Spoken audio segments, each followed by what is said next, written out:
Hola a todos, muy buenas noches y bienvenidos a la primera presentación oficial de mi nuevo libro, Anti-Marx, una crítica a la economía política marxista. Y para esta presentación me acompaña también pues un amigo, un maestro, una persona muy querida y admirada, no solo por mí, sino yo creo que en general por prácticamente toda la audiencia y es un auténtico placer que esté aquí con nosotros, el profesor Miguel Ángel Bastos. Buenas noches. Buenas noches, el honor es mío de acompañarte. Bueno, muchas gracias de nuevo, profesor, porque sé que también tiene muchísimos compromisos y me hacía especial ilusión que estuviera aquí y ha podido ser y me alegro mucho. Ahora, bueno, yo creo que el momento que todos estáis esperando, yo también, la opinión y la valoración y el juicio del profesor Bastos sobre el libro, que ya se lo ha leído. Es decir, yo creo que el profesor lee más rápido que las imprentas se imprimen libros, porque tenemos una cierta falta de stock en cuanto a imprentas, pero el profesor ya se lo ha leído y además el profesor lee los libros no superficialmente, sino a conciencia. Con lo cual, eso tiene, por supuesto, mucho más valor. Pues todo tuyo, profesor. Pues muchas gracias. Es un honor estar aquí, como no puede ser menos, en la presentación de un libro tan relevante. Voy a seguir el ritual de las presentaciones de libros. Primero presenta, como no, el editor, después se hace una especie de laudatio, después habla el autor del libro, que es como debe ser, que es el que lo hizo. Yo simplemente me limitaré a alabarlo un poco. Si fuera otro concepto, haría alguna crítica, pero no voy a hacerla. También se puede hacer, no pasa nada. Sí, hombre, si después se citan las preguntas. En las preguntas, sí. El rito no es eso, el rito es que hay que alabarte y hoy mereces alabanza. A ver, tengo aquí la edición gallega del Manifiesto Comunista, ¿no? Como saben, al final tiene 10 puntos. Expropiación de la propiedad de la tierra y empleo de la misma. Vale. Impuesto progresivo, abolición del derecho de herencia, confiscación de la propiedad a los inmigrantes. Supongo que eso se refiere a los inmigrantes en las guerras civiles. Centralización de los medios de transporte, fábricas públicas o nacionales, obliga al trabajo y centralización del crédito, educación pública y gratuita, y después superación de la diferencia entre ciudad y campo. Bien, son 10 puntos. De estos creo que los 10 puntos, creo que 7 o 8 están cumplidos ya. Y los otros 2 a medias. Lo que dijo Marx se cumplió. Se cumplió y no solo se cumplió, es que esto lo aceptan incluso la derecha más extrema, todo lo acepta todo, de estos 8 puntos. Nadie discute el Banco Central a nivel político, nadie discute la educación pública obligatoria. Cuidado, Marx cuando dice estas cosas dice, vamos a proponer 10 medidas que revolucionen el sistema productivo, que sean una revolución absoluta. Bueno, pues lo vemos ahora como lo más natural del mundo, que el crédito sea en mano del central, que haya impuestos progresivos, cosa que en su momento era una herejía, que etcétera, etcétera. No, lo que acabo de apuntar ahora. De 10 puntos, 7 o 8 están cumplidos totalmente, más o menos, y 2 a medias. ¿No? Es decir, la propiedad de la tierra a todos los efectos es propiedad del Estado, a efectos simbólicos no, pero efectos reales sí, porque pueden expropiársela cuando quieran y fijar ellos el precio, ¿no? Llamándole interés social, ya está. Bien. Con esto quiero decir la relevancia enorme del libro de Rayo. Porque el marxismo está incrustado en nuestras cabezas, incluida la mía. Es decir, no, yo no me excluyo. Es decir, en nuestra cosmovisión del mundo, el marxismo triunfó en buena parte de sus postulados. Y nunca se le discutió de forma sistemática. Quiero decir, claro que hay libros que critican al marxismo, pero son de forma particular. Por ejemplo, von Baber hizo una crítica muy relevante a la teoría del valor, básicamente en la crítica de la teoría de la explotación, ¿no? Y en la conclusión del sistema marxiano. Hizo unas críticas, pero claro, no entró en más profundidad. Pues ese libro lo refutó Bukharin y lo refutó otro tipo de personas, ¿no? La economía política del rentista. Pero después, claro, hay algunos libros porque critican, por ejemplo, Mises o Rothbard o incluso Hayek, critican el socialismo. El cálculo y tal. Pero el socialismo se aplica a todas las formas de socialismo, no se aplica solo al marxismo, ¿no? En general, los austríacos, aunque critican mucho al socialismo, no se centran en el marxismo.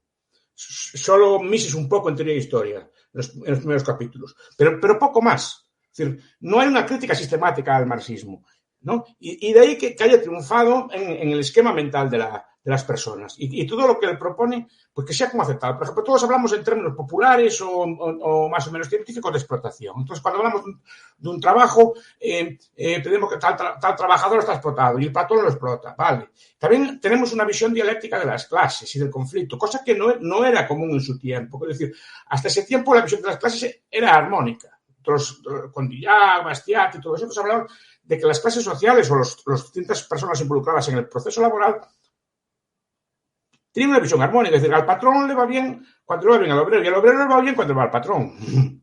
No tiene por qué haber ningún conflicto. Desde luego no veo cuál es la ganancia de que al patrón le vaya mal para un obrero. No sé cuál es la ganancia, pero es decir, parece que hay una contraposición. Pero claro, eso triunfó a nivel popular. Todos lo aceptamos.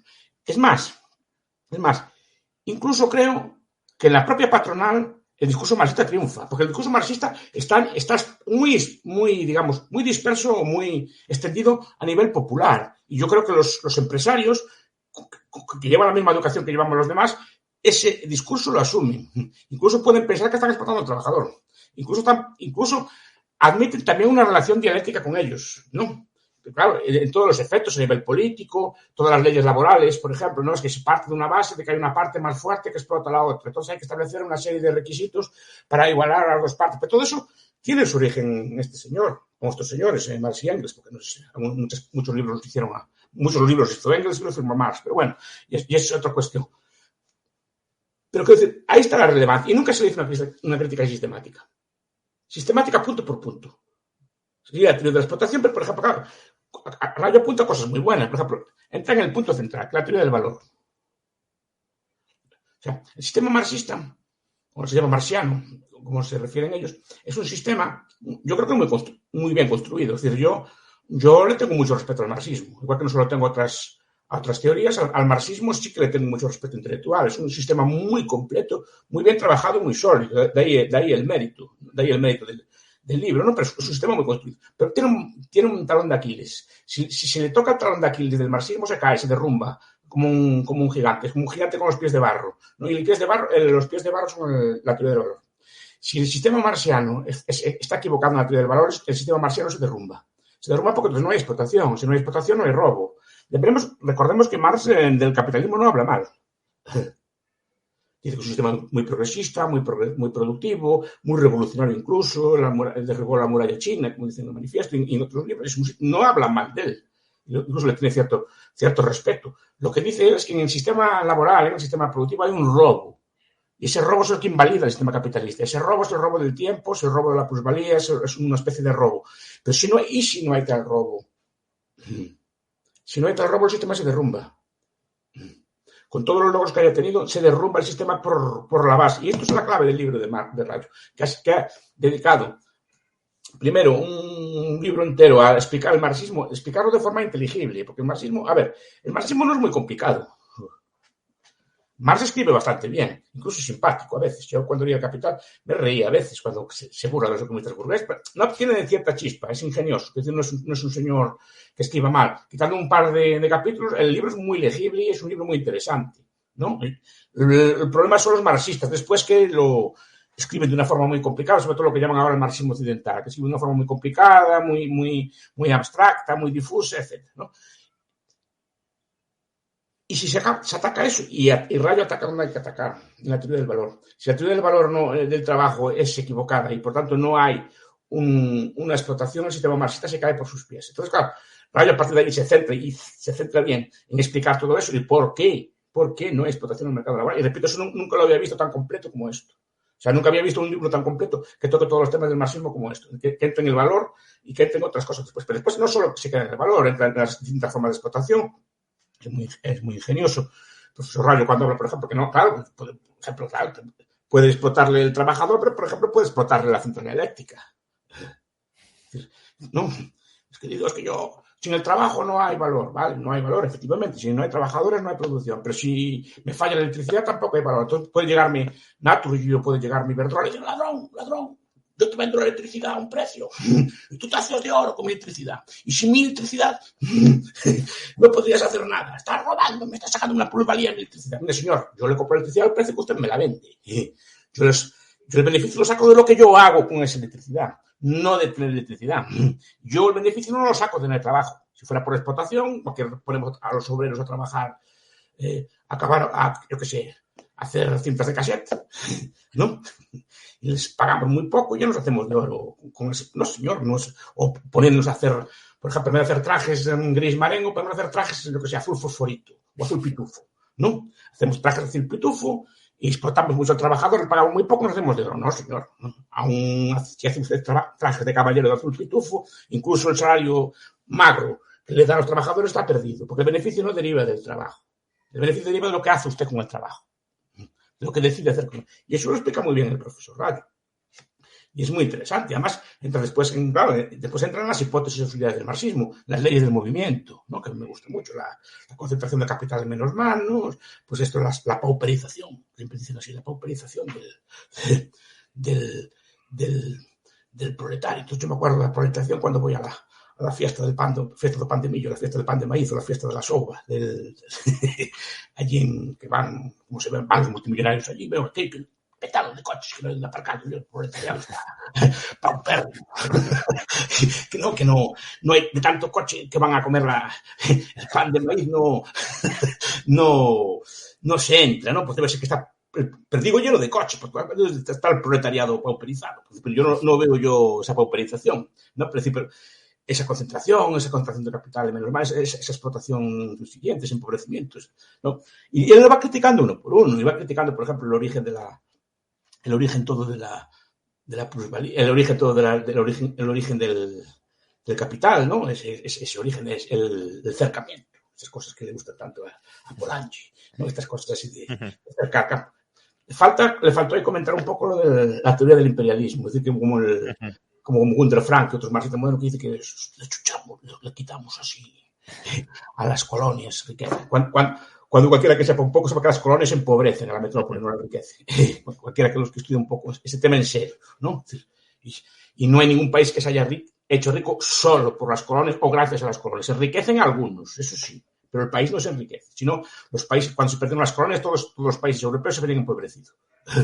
Y ninguno cayó cuando se perdieron las colonias porque no se depende de ellas. Inglaterra, cuando perdió Estados Unidos, no se arruinó tampoco, precisamente. Es decir, no, pero bueno, ese tipo de ideas es lo que me gusta del libro, porque es sistemático, es punto por punto. Y eso no se había hecho nunca. Y mira que yo estos temas me interesan porque yo explico estas cosas en clase. Y este libro, además, para mí es una mina de oro. ¿Por qué es una mina de oro? Porque a mí en un libro, aunque sea gordo, me resuelve un montón de clases. ¿No? Me resuelve un montón de clases porque están todos los temas explicados y antes andaba a buscar y no había. Ni Thomas Sowell, ni esto, no había. Es decir, no hay libros que expliquen esto punto por punto de forma sistemática. Y esto fue un gran error. Porque si este libro se hubiera escrito hace 100 años, si el profesor Rayo hubiera nacido hace 100 años, creo que muchos males se habrían evitado. Se habrían evitado porque el marxismo no encontró una respuesta. Los austríacos se dedicaron a criticar a Keynes, o se dedicaron a criticar a otras escuelas, incluso a los Chicago, pero al marxismo, no al socialismo. Al marxismo no lo criticaron, no criticaron en la base de su valor. Se centraron en aspectos propios del socialismo, de la ineficiencia, de cosas que son muy interesantes, pero no centraron y el marxismo es muy popular, porque el marxismo es una teoría muy sistemática y hay que tenerle mucho respeto, porque no solo es la economía. Es que el marxismo se preocupa de todo y es una cosa que yo envidio mucho a los marxistas, porque tienen literatos. Ahora estaba leyendo tratando precisamente, a mí, este momento estoy estudiando teorías del fascismo, teorías económicas del fascismo, que me interesa el tema, y la literatura es marxista, toda. Toda es marxista. Pero lee uno literatura, lee los clásicos de literatura, la crítica literaria es marxista. Lee historia y los mejores historiadores son marxistas y son buenos. ¿No? Pero es que hasta la aplicarían a la biología, pero puedo decir, pero se aplica a todas las disciplinas, a la política, a la sociología, a toda la teoría de las clases que también aborda el profesor Rayo, y eso que Marx dejó inconcluso el capítulo, ¿no? En el Capital, pero la teoría de las clases, ¿no? Es decir, como hay toda una literatura, Eric Olin Bright, que cita, pero muchos otros, Osowski y otros, que hablan mucho, Osowski no tanto, pero Eric Olin Bright y toda de hecho, el propio concepto de estructura de clases o de clase es un concepto marxista. Un liberal hablaría de estratos, no hablaría de clase. Pero hasta copiamos los conceptos y todo lo tenemos imbuido, repito, todos tenemos incrustado todo esto. Entonces, El libro, aparte de eso, aparte de ser una joya, una mina de oro, hablamos de valor subjetivo, para mí vale mucho más de lo que cuesta, ¿no? Pero es subjetivo. Yo creo que no sé si se puede aplicar aquí la teoría objetiva del valor, pero para mí vale muchísimo porque para mí como profesor me resuelve un montón de dudas, me ordena mucho las teorías y me resuelve un montón de clases o de temas que yo toco estos temas mucho en clase. Ahora dice, menudo tocho. No, dice que no. Yo no, a ver, al austriaco le gustan los libros gordos, ahí no soy. A mí me gusta el libro gordo porque el libro es gordo y supuestamente con el libro gordo pasas tiempo con él. Entonces al final acabas asimilándolo mejor que un libro que lees pues, un par de horas, ¿no? Y pues bueno, además estoy en plenas clases, vamos a leer el libro de Raya. Oye, lo leí en 3 tardes. Y no hablo en serio, no hablo de broma. No hablo porque lea rápido, porque es un libro súper interesante. Es decir, no es solo... Y no estoy haciendo propaganda. Es que es súper interesante. Es decir, vamos a leer. Aparte, hay que felicitar al editor. Todos los libros de su editorial se leen muy bien. Digo como objeto físico, ¿no? No solo como por la calidad del contenido. Como objeto físico me gustan mucho los libros de esta editorial, porque se leen muy bien, son súper, no sé, tienen un tipo de letra que me gusta, son fáciles de manejar y se leen muy bien, además se pintan muy bien, porque yo los pinto de colores, para eso son míos, ¿no? Pero, oye, se leen muy bien, y dicen, bueno, pues menudo tal, porque el marxismo el problema que tiene es que, repito, no es Marx, pero sus discípulos empiezan a hablar de la condensación de las clases, empiezan a hablar de cosas así de estas, ¿no? De la autonomía del Estado, no sé qué, que se condensa, que se junta, no sé qué, no sé cuánto, que ha de ser, ya, no por el libro, pero ya como usa esos conceptos, no, pues se lee de maravilla, está bien escrito, es decir, que no es el típico, aunque muchos críticos de Marx, aun criticando a Marx, entran en el marco mental de Marx y critican sus palabras y lo hacen complicado. Pues no, al revés, es un libro, a mí me... bueno, lo tengo que leer porque ahora tengo que leer esto, ¿no? Y tenía que dar unas clases, tenía que probar otras cosas, pues leerlo así a trozos, ¿no? A 100 hojas cada día, una cosa así para irlo leyendo. Oye, empecé y no paré. No es por hacer la pelota, porque yo cumplo con los compromisos, pero pensaba leerlo a trocitos para llegar al día. Hace 10 días que lo leí ya. Desde que me llegó allá a casa, lo cogí, vamos a empezar con... porque se lee bien y es entretenido y es súper ameno y además a veces hace digresiones, habla usted del evolucionismo, cosa que ya no me gusta tanto, las psicologías evolutivas y así, pero bueno, pero eso ya son cosas mías, ¿no?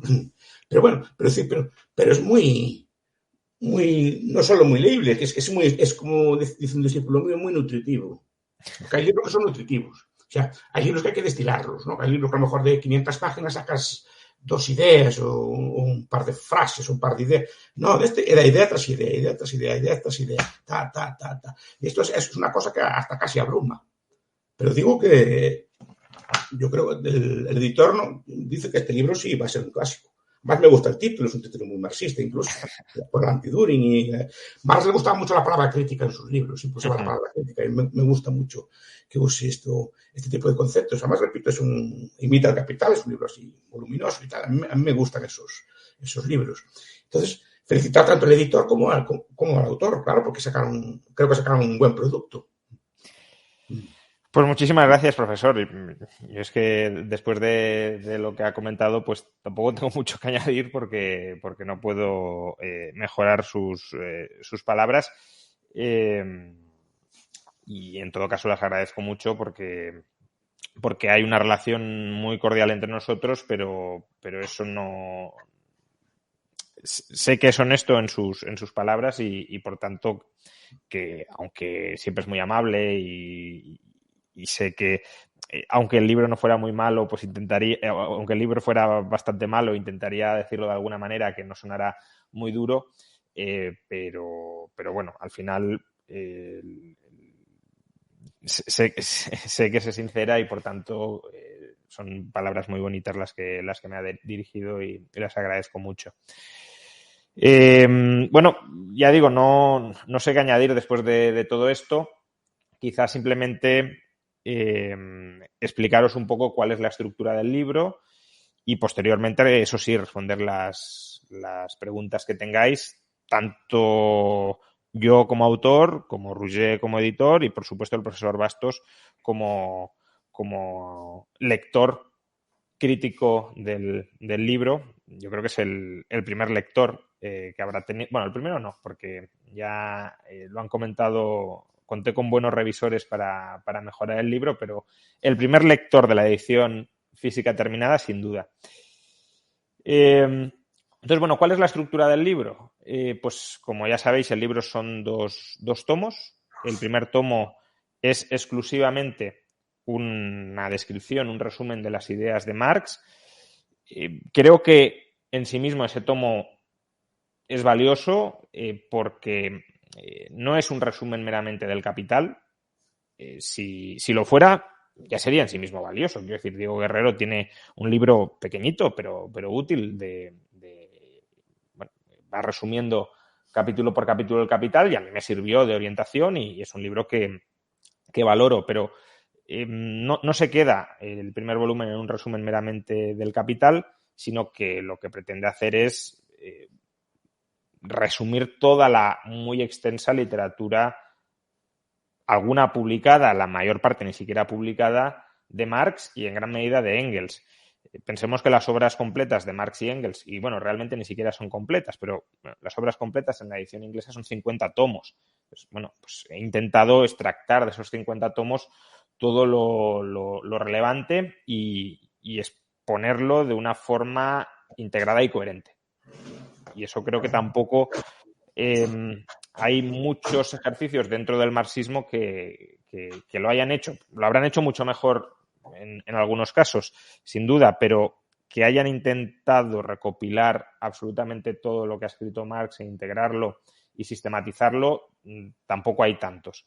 Por tanto, el primer tomo yo creo que tiene también su importancia, su relevancia y que puede ser de utilidad para aquellas personas que no conozcan nada del marxismo. No digo que no haya que leer a Marx, por supuesto, siempre acudir a las fuentes primarias, pero aunque uno no sepa nada de marxismo, leyendo el primer tomo puede conocer bastante sobre el marxismo y se puede formar bastante sobre el contenido de las ideas de Marx y de Engels. Y además, tal como está escrito, las referencias a la obra de Marx son continuas, con lo cual uno puede leer el resumen de alguna idea que hago y buscar dónde se encuentra esa idea en una página concreta de una obra específica de Marx. Por tanto, bueno, si uno quiere ampliar incluso más allá de lo que esté escrito en el tomo primero de este libro, lo puede hacer cogiendo los libros de Marx y leyéndolo de la mano del tomo primero. Pero, desde luego, lo más importante, creo, es el tomo segundo, que es donde está la crítica sistemática, y he pretendido que sea sistemática, como decía el profesor, a prácticamente, yo creo que todas las ideas, todas o prácticamente todas las ideas de Marx. No del marxismo, porque luego el marxismo se desarrolla mucho más del núcleo de ideas originales de Marx. Se aplica en muchos otros ámbitos y en muchos de ellos no me meto efectivamente. Pero todas las ideas que tuvo Marx, o prácticamente todas, sí son sometidas a una crítica exhaustiva y bastante sistemática y además desde muchos puntos distintos, ¿no? Yo creo que una de las ventajas que tiene la crítica y uno de los problemas que van a tener los marxistas que quieran despachar rápidamente esta crítica es que no hay ninguna de las muchas críticas que se dirige a Marx que digas, bueno, si esta crítica está mal, el resto de críticas no se sostienen. Son muchas críticas, todas ellas bastante independientes y diría que todas bastante centrales para el pensamiento marxista. Con lo cual, aunque hay alguna crítica que haya podido formular que no sea correcta, y puede haberla, el resto son independientes y habrá que valorarlas, aceptarlas o rechazarlas por sí mismas, al margen de si se ha encontrado algún error en alguna parte del libro.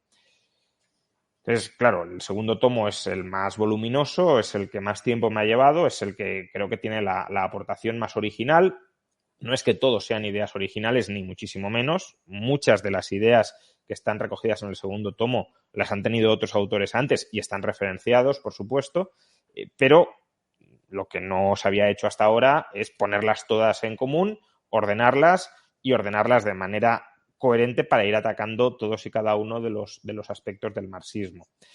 El libro, además, ya digo, son 2 volúmenes que están cada uno de ellos organizado en 7 capítulos.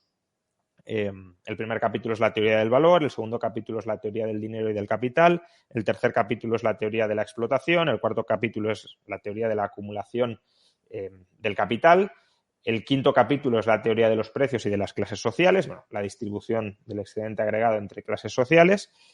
El sexto capítulo es la teoría de las crisis económicas y el séptimo es la teoría del socialismo. Cada uno de los 2 libros está organizado con esta estructura, lo cual permite que, como el primer tomo es una exposición, he intentado lo más objetiva y más aséptica y menos sesgada en contra posible de Marx, como el primer tomo es una exposición, uno puede leer el primer capítulo del primer tomo, teoría del valor, según Marx, y acudir al primer capítulo del segundo tomo, donde se encuentra la crítica que he tratado de desarrollar a la teoría del valor de Marx. Por tanto, se puede hacer esa lectura simultánea entre ambos tomos.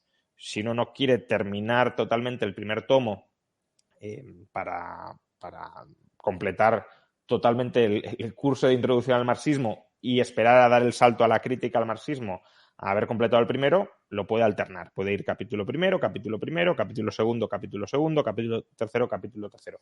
Aún así, yo personalmente recomiendo que para tener una visión conjunta sobre el pensamiento marxista, sobre todo si uno antes no se ha empapado del pensamiento marxista, sí creo que es muy aconsejable leer primero el tomo 1 entero, tratar de ver la imagen completa del marxismo y luego ya ir crítica a crítica a través del segundo tomo.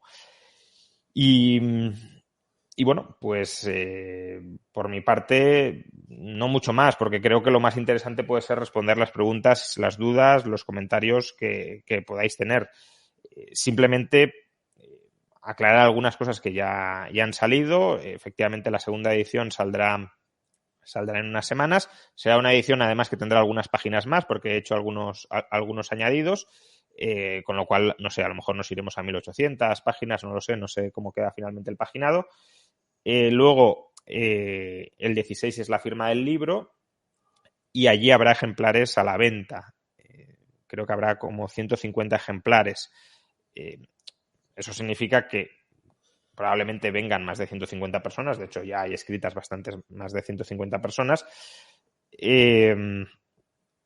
Y que si uno quiere que se le firme, pues mejor que venga con el ejemplar comprado que comprarlo allí, que habrá, pero probablemente si hay más gente que ejemplares, pues algunos al menos que vengan con el ejemplar comprado. Aunque el librero de allí también estará muy agradecido de que le podáis comprar los libros. Y por último, sobre lo que ha comentado el profesor Bastos, que es un libro de lectura amena. Bueno, es un libro académico, pero que he intentado que sea todo lo divulgativo que pueda ser y que se lea, como dice el profesor, todo lo ameno que sea posible, pero tampoco que nadie se llame a engaño. Quiero decir, no es un libro de divulgación muy sencilla que lo puedes leer por encima y prácticamente estás pensando en otra cosa mientras estás leyendo y que te quedas con todo. Es un libro que, siendo de contenido bastante complejo, creo que es comprensible si uno le dedica tiempo y ganas a partir del propio libro, pero que hay que cogerlo con ganas, eso sí. Sí, no, es un libro... A ver, perdón. Sí. No estoy diciendo que no sea... No. Para mí toca temas sobre los que ya trabajé mucho. Entonces, claro, no me sorprende el lenguaje. No lo digo por ningún comentario que he hecho. No, pues al revés, es muy riguroso. Pero que siento riguroso, como toca temas que yo más o menos conozco, no me resultó complicado entender los conceptos. Supongo para un novato que llegue, las palabras son... Pero yo sé palabras de la explotación, ya las... Y otra cosa que no se me olvidó, recomiendo mucho cómo resuelve el profesor Rayo la cuestión de las horas de trabajo, la hora de trabajo así abstracta y la hora de trabajo real, ¿no? Eso, nunca había pensado yo en eso, bueno, muchas otras cosas no había pensado, ¿no? Pero me resultó súper interesante, porque cuando discuto estas cosas, no, es que la hora de trabajo es una hora de trabajo social. Claro, en ese momento que habéis colocado, el profesor Rayo responde muy bien, pero eso nunca lo había visto. Mira que yo leo todas las críticas que hay al marxismo, intento leerlas todas por mí, por mi vocación, y nunca había visto resuelto esa, claro, que es un absurdo, no se puede transformar una hora de trabajo abstracta, así social, en una hora de trabajo concreta. Y Bueno, creo que le dedica muchas hojas y creo que es muy interesante. Lo que dicen es que lo resuelve o lo reduce el mercado, pero claro, no hay ninguna forma de conocer cuál es el proceso a través del cual el mercado transforma una hora de trabajo concreta en una abstracta y por tanto, bueno, pues queda a la voluntad ciega del mercado. Bueno, pues si os parece, no sé si Roger quiere añadir algo antes de empezar con la ronda de preguntas.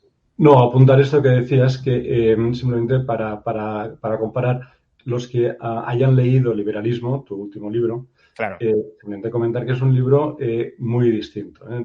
Liberalismo era un libro divulgativo con un afán introductorio que explicaba los pilares del liberalismo, pero era un libro corto con no demasiadas referencias. Sí, era un libro muy fácil de leer para tener una primera aproximación sesuda y rigurosa, pero una primera aproximación al liberalismo. Este no, este es un libro académico, que como bien dices, hay que entrar con ganas y con cuchillo y tenedor, porque no es un libro de divulgación, es un libro académico y con afán académico. Sí, el profesor Bastos lo ha explicado muy bien. Yo lo digo porque, claro, no quiero que nadie se lleve una impresión errónea de lo que no se va a encontrar. No se va a encontrar un liberalismo y si uno intenta encontrar un liberalismo, pues yo creo que a las primeras páginas se va a sentir decepcionado. No es eso. Para mí es más interesante y creo que para el profesor Bastos también, pero puede haber otra audiencia que a lo mejor quiera una lectura más ligera y esta puede ser ligera en el sentido de que no es inaccesible, pero para que sea accesible hay que dedicarle tiempo, ganas, esfuerzo y pensarse algunas cosas bastantes veces, sobre todo si no se ha trabajado con ello. Claro, el profesor, pues como ya ha leído mucho sobre el asunto, va muy rápido leyendo y comprendiendo, pero alguien que no haya leído nunca nada de marxismo, pues necesita primero asentar las ideas de qué quería decir Marx para luego entender la crítica a lo que dijo Marx, ¿no? Bueno, pues empezamos con las preguntas. Responderé todas las que vayan apareciendo, pero obviamente, como ya sabéis, los superchats tienen prioridad, obviamente. Oci NBA, ¿cómo es posible que los marxistas defiendan un sistema que en la práctica, en más de 100 años de historia, en 4 continentes, nunca ha sido exitoso? Bueno, yo ahí también quiero escuchar la opinión del profesor. Yo, por mi parte, diré 2 cosas. Primero, hay un grupo de marxistas que no reconoce el socialismo realmente existente como la aplicación de las ideas de Marx y por tanto, ellos siguen defendiendo la llegada de un sistema futuro mesiánico. Estoy, obviamente, exagerando y ridiculizando lo que dicen, pero para llevarlo al extremo, que salvará a la humanidad, que emancipará a la humanidad y que no es ninguno de los que hemos tenido hasta el momento de socialismo real. Eso es un grupo de marxistas. Y luego hay otro grupo de marxistas que consideran que las experiencias del socialismo real que hemos experimentado no son fallidas, que son exitosas. Hay marxistas que defienden el éxito económico que supuso la URSS y ahora hay algunos marxistas que consideran que China es un éxito económico gracias a la aplicación de los principios del marxismo y que eso reivindica pues la aplicabilidad y la relevancia histórica de las ideas de Marx. Bueno, creo que las 2 posturas se pueden combatir. Yo en el libro es verdad que me centro más en combatir la primera, es decir, la idealización desde mi punto de vista, ellos no lo consideran así, claro, pero la idealización del futuro socialista y justamente en el capítulo 7, el último capítulo del libro, lo que entro a analizar es el detalle de qué consecuencias prácticas necesariamente tendría el socialismo tal como lo concibe Marx, al margen de cómo lo aplicó el leninismo o el stalinismo. Y la conclusión es que, desgraciadamente, para el marxismo más de corte humanista, la aplicación práctica de las ideas de Marx o de la visión de Marx o de las implicaciones que trazó Marx sobre cómo debía ser el socialismo, no sería muy distinto a lo que ocurrió con el leninismo y el stalinismo. Es que ahí apunta una cosa muy interesante. Marx en su obra no se caracteriza precisamente por definir cómo va a ser el socialismo. Claro. Marx la obra de Marx es una crítica sistemática al capitalismo. Entonces, la alienación, o sea, es una crítica filosófica y crítica económica al capitalismo. Pero creo que casi nunca se pronuncia cómo va a ser el socialismo. En todo caso, Lenin decía aquello en el quehacer o en ¿cómo se llama? En las tesis de abril, en el Estado de la Revolución, pues eso, el Estado será como, no podrá gobernar una cocinera o será como una oficina de correos. Lo que hacen, como no saben qué hacer, es copian el modelo de planificación de guerra de Rathenau en la Primera Guerra Mundial, porque no tenían un modelo de cómo hacer. Pero claro, el marxismo, de hecho, yo creo que es compatible con ese sistema, pero es compatible también, por ejemplo, con un sistema cooperativo. Y por eso hace muy bien el profesor Rani criticar las cooperativas también en el libro. Porque el marxismo, algunos lo plantean como que podría ser perfectamente un sistema de cooperativas, no un sistema de planificación central del Estado. De hecho, Marx tiene un toque libertario, habla que el Estado se va a desvanecer en el aire y cuando llegue el socialismo y cosas en los primeros escritos, ¿no? Entonces, yo creo que ahí está la clave. Como no se pronuncia sobre qué va a ser el socialismo, cualquier especie socialista puede ser dicha que no es marxista. Y, de hecho, el marxismo tal cual lo aplicó la URSS no es muy marxista, precisamente.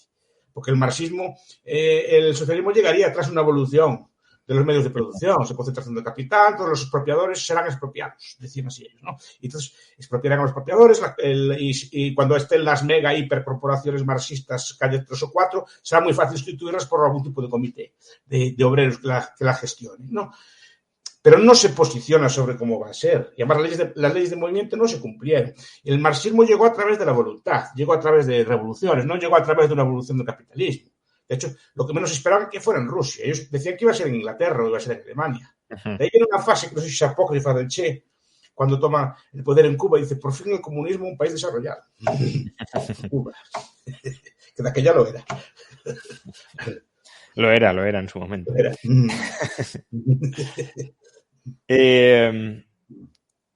A ver, seguimos también con OCI NBA. Profesor Bastos, estoy viendo por segunda vez la serie de 6 vídeos Ideologías y Teología Políticas Contemporáneas. Muy buenas clases. Bueno, muchas gracias. Están en YouTube, ¿no? ¿Entiendo? Lo digo sí, por si... Sí. Eso las di hace años. Las di así como... Porque a lo mejor otras personas las quieren ver. O sea, que están accesibles. No creo que sea gran cosa, pero bueno. Bueno, yo creo que ahí discrepamos muchos en la calidad del contenido que sí tiene. Cultura Bucios dice, el 3% de ricos tiene el 80% de la riqueza global. Fin. Bueno, aparte de que esas estadísticas no son así, pero hay que tener presente que en ese 3% de ricos probablemente estés tú. Quiero decir que muchas veces decimos el 3% o el 10% de los ricos controlan el mundo. Bueno, ya, pero es que el 10% de los ricos o el 3% son la clase media alta o media de los países occidentales.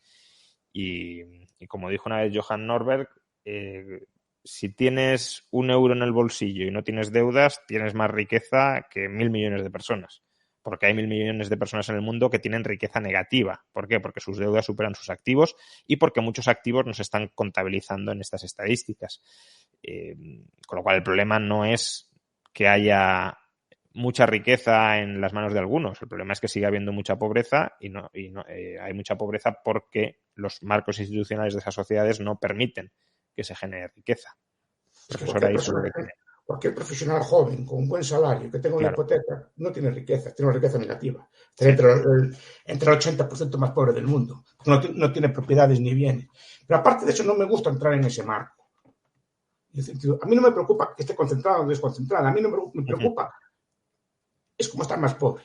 Y yo por eso digo, antes puse el ejemplo de mis vecinos, que repito, la fiesta del pan de maíz o la fiesta de la souba, no creo que vayan los multimillonarios de la tierra. ¿No?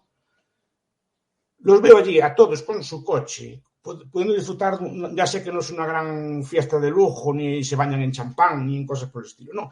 Pero disfrutan de su empanada, disfrutan de una tarde de ocio, los veo allí con sus coches, los veo con unas casas bastante dignas, y ¿cómo que no hubo progreso, caray? ¿Cómo que no hubo progreso? Es decir, vaya, si en los años 40 en España había hambre física, no hambre de concentración de la riqueza, y ver esa prosperidad, de acuerdo que no viven como un barajá. Cuidado, con las diferencias muchas veces. Yo me quedo con una frase de Schumpeter: el obrero de hoy vive mejor que el faraón. El obrero de hoy vive mejor, es más rico que Craso y que Creso, ricos famosos de la antigüedad. Y es verdad. Y es verdad, viven más tiempo, viven más saludables, disfrutan de una comida más sana, disfrutan de cosas que ni Craso ni Creso podían soñar. Como, por ejemplo, moverse a velocidades altas, telecomunicarse o hacer un montón de cosas. Porque el 3% el 80% de ese, muchos de ellos tienen teléfono móvil o disfrutan de transporte privado o disfrutan de comodidades en sus casas inimaginables, ¿no? Entonces, a mí que esté concentrado la riqueza, bendito sean los ricos si hacen eso. Mira lo que estoy diciendo. Yo no estoy entre ellos, ¿eh? No sé si estoy entre ellos o no, seguramente con las estadísticas podría estar. Pero no es eso. Es decir, yo, sin ser una gran fortuna, vivo muy bien, vivo de maravilla. Entonces, ¿por qué tengo que andar a quejarme todo el día?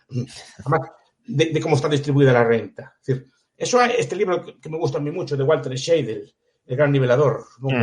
Lo conozco. Es un libro muy interesante porque dice las situaciones de gran igualdad, que no había concentración de riqueza, son holocaustos, hambres, guerras. Ahí somos todos iguales. Yo, por desgracia, cuando veo otras películas trágicas del holocausto, ves allá toda aquella pobre gente que llevan allí arrastrada y aquí no hay rico ni pobre, efectivamente, no hay rico ni pobre, van todos para Auschwitz o para Mauthausen. Bendito sea Dios. Este sistema, no sé si es desigual o no, pero yo que no pasen estas cosas y que no haya ese tipo de igualdad, de las guerras, de las hambres o de las pestes. Borja Tarraso pregunta: ¿el libro critica o explica el origen del pensamiento de por qué Marx razona así, como pueden ser los filósofos Kant, Hegel, Feuerbach? Gracias por traer al querido profesor Miguel Anxo Bastos. Bueno, en la introducción del primer volumen sí trazo un posible... Bueno, la tríada del pensamiento marxista, o de las tres fuentes del pensamiento marxista, que de acuerdo con Lenin, no solo Lenin, pero bueno, Lenin es quien lo populariza, tiene Marx, ¿no? Básicamente la filosofía alemana, la economía política inglesa y el socialismo, el movimiento socialista francés. Y ahí pues sí que trazo los orígenes hegelianos y feuerbachianos del pensamiento o de la parte filosófica del pensamiento de Marx. Lo que no se hace es un excurso, una investigación desarrollada de la conexión del pensamiento de Marx con estos autores. Se zanja la cuestión a lo mejor bueno, no lo he visto en el libro físico, pero a lo mejor serán 10, 15 páginas del libro, pero no mucho más, y luego pues ya no se entra a criticar exhaustivamente a estos autores, como tampoco se entra a criticar a Adam Smith o a David Ricardo, que influyen en Marx desde el lado de la economía política. Pero sí se expone ese origen y cómo influye en Marx, tanto por el lado de la dialéctica como por el lado del materialismo. Y lo que sí se hace en el tomo segundo, en el capítulo 7 concretamente, es criticar la dialéctica y el materialismo en aquello en que sea criticable. La dialéctica bastante, el materialismo a lo mejor algo menos, pero llevado al extremo en el que lo lleva Marx sin duda también. Adrián Fuentes, que fue alumno del máster en Economía UFM OMA y que tiene mucho aprecio intelectual al profesor, dice: según el patrón es el profesor Bastos, ¿cuál es la mejor crítica de Rayo a la teoría del valor-trabajo? Bueno, básicamente decir que el trabajo el valor no puede derivar del trabajo, sino, a ver, yo siempre pongo el ejemplo en las clases de cómo se cogían antes las perlas. Creo que está sacado de algún libro que leí hace tiempo, ¿no? Antes, para coger perlas tenía que sumergirse un hombre o una mujer a jugarse la vida y coger una perla, una ostra, abrirla, coger la perla y sacarla. Entonces decía el marxista: bueno, la perla vale porque le hace falta trabajo cualificado, no sé qué sé, para sacar esa perla que se juega la vida. El trabajo de ese hombre es el que da valor a la perla. Si fuera el trabajo del hombre que da valor a la perla, sería cualquier cosa que tocara ese hombre tendría valor. Es decir, que sin ver de nadar y coger una ostra, una perla, coge una piedra que hay al lado de la ostra, esa piedra, por la magia del valor trabajo, tendría que valer, ¿no? Y no es así. El trabajo puede aportar valor o no aportarlo o quitar valor, ¿no? Aparte, lo que explica el profesor Rayo también, que tiene muchas cosas, por ejemplo, como la tierra, que toca ahí, la tierra, los recursos naturales, ¿de dónde sale el valor? Yo añadiría, por ejemplo, cosas como la localización. Porque un tercer piso vale más que un segundo o al revés. No sé si me explico, si el trabajo es el mismo. O porque un local o un edificio en el centro de un sitio vale menos que en las afueras, o vale más que las afueras, siendo el trabajo el mismo para hacerlo, ¿no? O porque una casa al lado de la playa vale más que una casa en el interior. Es decir, ¿no? Ese tipo de cosas son las que explican que el valor de las cosas no deriva del trabajo, ¿no? O el tiempo, ahí creo que sigue bastante el profesor Rayo Bombaver, ¿no? El tiempo, o la calidad de la tierra, por ejemplo, a la hora de hacer un vino, o el tiempo de destilado de un vino, ese tipo de cosas, son las mejores que hay, ¿no? Y creo que ahí es sistemático, porque entra mucho en el factor tierra que otros autores no entran. Porque muchas veces, perdón, cuando yo tengo entrado en visto debates de estos, no es que un par de zapatos vale siempre menos que un coche, porque el coche tiene más trabajo, depende de que estén hechos los zapatos. Si los zapatos están hechos de oro, no. No, quiero decir, ¿cómo explica que entonces que un zapato de oro valga más que un coche? ¿No? Porque el oro no deriva del trabajo de sacarlo, el oro deriva de su escasez, o sobre todo de que la gente valora el oro como algo bonito, brillante, o que no se oxida, o lo que sea así. Pues un valor que le da a la gente a ese metal, que tiene usos industriales, pero tiene usos que a la gente pues, le gusta, o otro tipo de cosas. Igual que la perla en sí no tiene utilidad, pero la gente le valora porque es bonita, brillante, lo que sea así, ¿no? Y esto es lo mismo, pues, depende de que esté hecho el coche, depende de que esté hecho el zapato. Y ahí está el factor tierra. Yo en el libro expongo pues 4 o 5 críticas yo creo que bastante centradas en la teoría del valor-trabajo.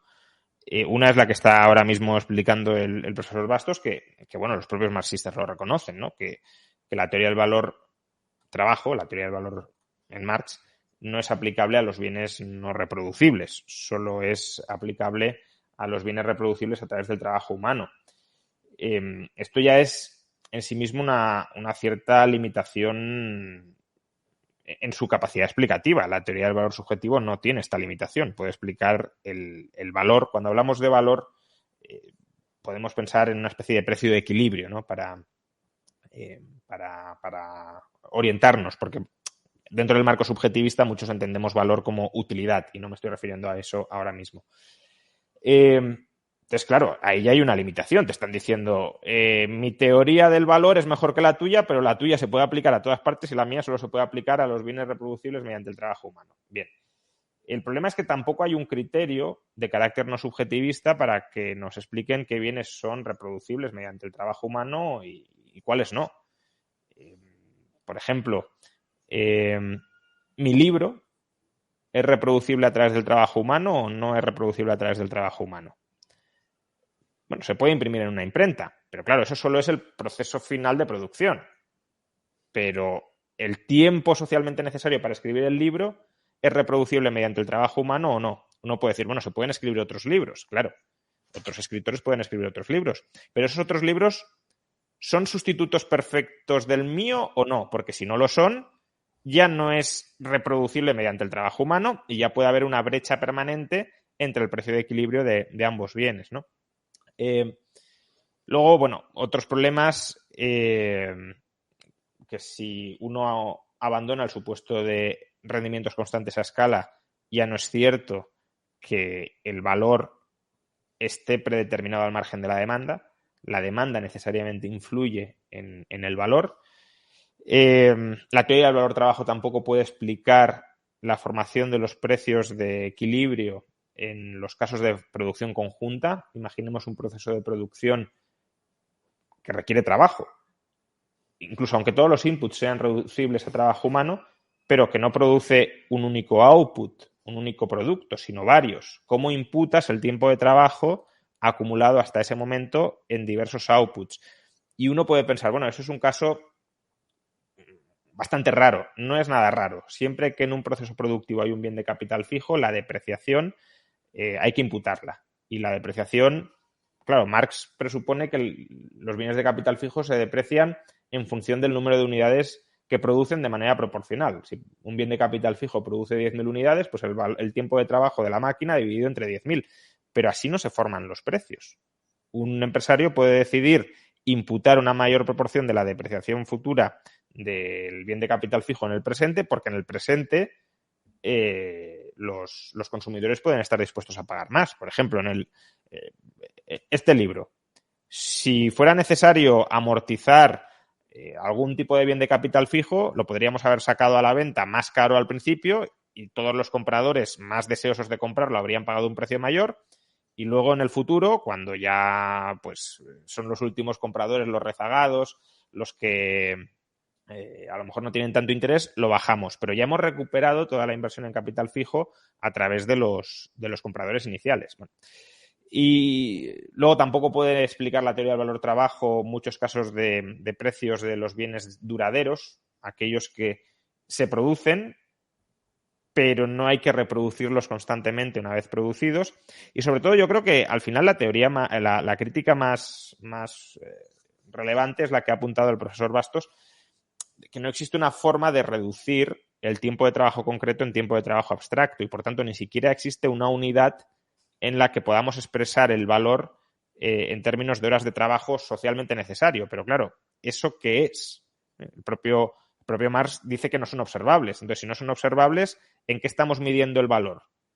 Estamos en un razonamiento absolutamente autorreferencial, ¿no? Circular.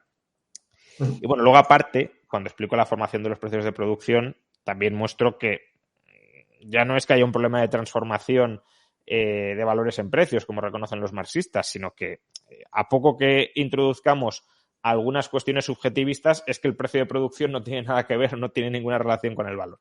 Eso está en el capítulo 5. Pero bueno, perdonad que me haya extendido más de la cuenta en esto. Guillermo Hispánico se critica el antiliberalismo económico de Polanyi. No es un libro contra Polanyi, aunque, como decía el profesor Bastos, pues bueno, sí hay ciertas críticas que le pueden ser aplicables a Polanyi, por ejemplo, sobre los orígenes del capitalismo. Sí, no, ahí sí que entra, es muy interesante. Hace buenas citas respecto de la teoría de acercamiento. Creo que es muy interesante, porque es una crítica recurrente, siempre están citándola.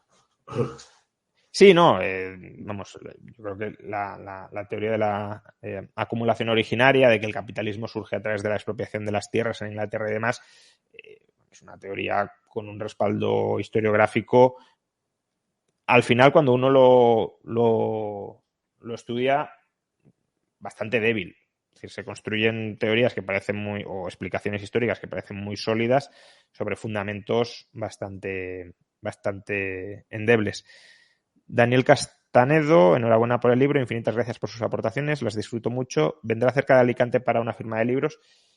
De momento, creo que voy a firmar en Madrid. Veremos si en el futuro puede haber firmas en algunas ciudades. Barcelona, por ejemplo, está ahí pendiente porque ya lo han solicitado y me gustaría, pero bueno, la verdad es que a mí últimamente me cuesta desplazarme, lo siento por temas personales, pero me cuesta y bueno, supongo que habrá alguna firma en alguna otra ciudad, pero de momento no puedo asegurarlo.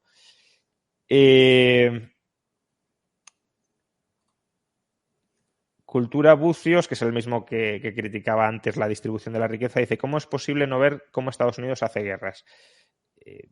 Bueno, yo creo que eso es para el profesor Bastos porque parece como que estemos presuponiendo que defendemos las guerras de Estados Unidos o el modelo estadounidense o algo así. Claro que las hace y son guerras imperiales, yo no tengo ningún reparo en decirlo. Yo creo que escribí una vez algún trabajo sobre esos temas, es decir, y cómo fue precisamente los austriacos y las derechas que criticaron. Pero por Rothbard eso era feroz, antiimperialista. Es decir, lo que estoy diciendo no es eso. Estoy diciendo es que la colonia, el imperio, no beneficia al país, beneficia al élite dirigente del país, que es muy distinto. Ningún país se hace rico con guerras o con imperios, se hacen ricos los gobernantes. Y eso es lo que no se quiere ver. Pero mucha gente con esas teorías así fascistas del imperialismo social, que les gustaba mucho que el imperialismo beneficia al pueblo y está muy beneficiado, que en última instancia también es un esquema marxista cuidado, de que al final, bueno, también el obrero de aquí se beneficia del imperio, se beneficia de las colonias, ¿no? Es un discurso muy repetido, sobre todo por los fascistas, pero también por mucha gente, ¿no? Es decir, de que en el imperio hay un beneficio no solo para los ricos, sino para el pueblo en general, y eso es falso. Eso es falso. Es decir, nunca tanto creció España como cuando perdió Cuba. Y eso es una cosa que no se repite tampoco. al profesor Rayo que estas cosas le gustan, el papel español en la bolsa de París, en cuanto perdió Cuba, empezó a subir. Eso fue como la espuma. Y se empezaron, después de 1898, 20 años de crecimiento sin parangón en España. Y eso no se dice nunca. Precisamente por perder las colonias. Aquí le hacen otra crítica, profesor. Muammar el Gaddafi dice, profesor Bastos, yerra al decir que los multimillonarios no van a la fiesta del millo o no se juntaban en avión Slim, Ortega y Cía para jugar a las cartas. Y hacen bien, pero la fiesta esta donde voy yo no estaba. ¿Qué? Cuando van allí, pues llevan mariachis y hacen mucha daraca y se juntan. Digo, normalmente en las fiestas populares, que son las que me gustan a mí, yo no soy nada talentista, que no veo yo a estos multimillonarios, ni veo así a los grandes capitalistas, ni estas cosas así de que se ven así de la jet set, ni estas cosas así. Yo veo gente normal y corriente, obreros, gente popular, pues con cada uno con su coche, pues disfrutando de una tarde de ocio, pueden comprar bien vestidos, bien alimentados, y para mí eso no tiene precio. Mire, no sé a qué sistema se debe, si hay concentración de la riqueza o no la hay, pero para mí eso no tiene precio. Ver a la gente normal pues viviendo decentemente, y cada vez, aunque queda mucha pobreza, está claro, ¿no? Pero que se vaya, porque antes era general la pobreza. Y ahora, gracias a Dios, pues se va reduciendo lentamente. Y eso es lo que me gusta a mí, este sistema que vaya reduciendo lentamente. A mí que los ricos tengan mucho me da igual. Y me importa que mejore la gente. Yo no soy de esas clases dominantes ni cosas por el estilo. Soy un profesor normal y corriente. Es decir, soy un profesor humilde, normal y corriente. No vivo mal, pero no soy de esas grandes fortunas. Pero a mí me gusta ver a mi gente viviendo bien. Y eso creo que se consiguió. Yo, como ya soy viejo, o ya voy yendo viejo, me acuerdo cómo era antes. Y no era así.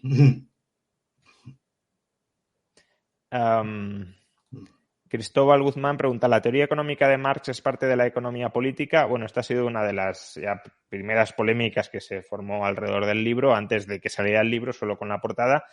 Bueno, es una discusión interna del marxismo. Hay marxismos que hablan de economía política marxista, hay otros marxistas que rechazan el término y que lo que sostienen es que Marx no desarrolló una economía política marxista, sino una crítica a la economía política.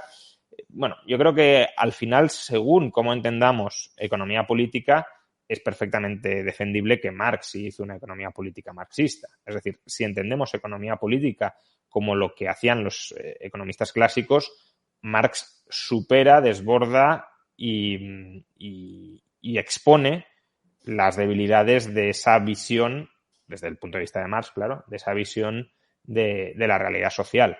Básicamente lo que les critica Marx a los economistas clásicos, a la economía política burguesa, es que se queden en las formas sociales y que naturalicen las formas sociales como si no dependieran de las condiciones materiales subyacentes que las han engendrado. Cuando Marx lo que quiere es escarbar detrás de esas formas sociales y ver cuál es la estructura que subyace a las mismas. Y ver que además esa estructura no es fija o constante a lo largo de la historia, sino que va evolucionando y va cambiando por sus contradicciones internas. Entonces, claro, Marx no se queda en la superficialidad de las formas sociales, eso es cierto. Y si por economía política marxista entendiéramos la naturalización del capitalismo, obviamente Marx no hizo eso. Ahora, Marx, él mismo habla de sus libros, por ejemplo, de una contribución a la crítica de la economía política, lo califica como mi economía política. Marx dice que en el Capital él expone lo que los ingleses llaman los principios de economía política.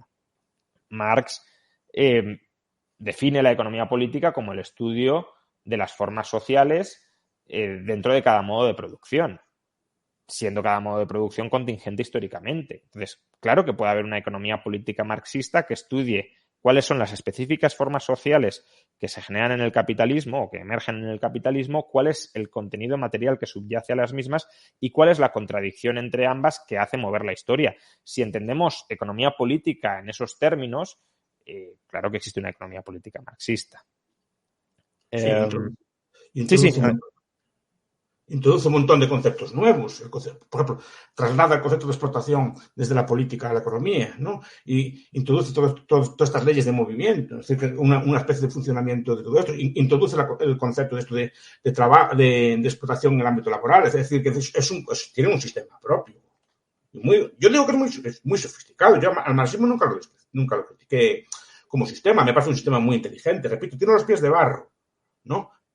pero no es un sistema para nada baladí y tiene aportaciones muy ingeniosas y muy originales, ¿no? Entonces yo creo que sí que tiene un sistema político, un sistema de política económica propio, que supera en parte el marco de Quevedo, que es Ricardo. Yo leí a Ricardo los principios, digo, esto es igual que Marx. Oye, se me caía la mano. Es decir, entonces hablamos de los principios de Ricardo, pero cuando lo leí habla igual que Marx, usa los mismos conceptos que Marx, pero Marx lo supera en el sentido de que usa categorías nuevas, o sea, construye sobre lo anterior, pero elabora conceptos propios y es muy original en muchos aspectos, incluso tiene una teoría de la historia, ¿no? Claro, sí, sobre todo en eso, ¿no? En que la teoría económica de Ricardo es ideología de un momento determinado de la historia para justificar, legitimar las formas sociales existentes en ese momento, pero que no son formas ni mucho menos naturales, sino que es la carcasa que recubre la realidad subyacente que queda oculta detrás de esa carcasa, ¿no? Tiene un problema con la dialéctica. Si uno estudia la dialéctica, como lo explica, por ejemplo, en el manifiesto, en otras obras, el plebeyos y ¿cómo se llama? Y patricios, señores y siervos, capitalistas y proletarios. Sí, pero de la dialéctica de ellos nunca salió ganando una de esas clases, sino una tercera. Es decir, del patricio y el plebeyo era el señor feudal, del señor feudal y el plebeyo nació el burgués, del burgués el proletario.